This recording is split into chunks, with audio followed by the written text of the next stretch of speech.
Hey everyone, want to save $10,000 in just 1 year? It sounds big, but I'll show you exactly how to break it down and make it happen fast. Let's dive in. Saving $10,000 in a year means $833 per month, $192 per week, just $27 per day. That sounds great, right? Let's see how.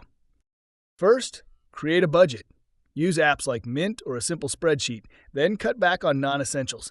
Skip that daily $5 coffee? That's over $1,800 saved per year. Cancel unused subscriptions, cook at home, and shop smart.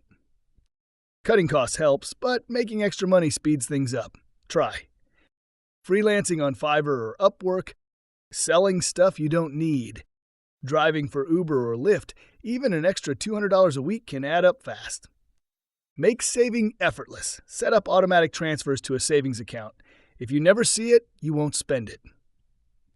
Stay on track with a savings chart or app. Set mini goals, such as $2,500 every 3 months, and celebrate without spending. And that's it. Budget, cut expenses, make extra cash, and automate savings.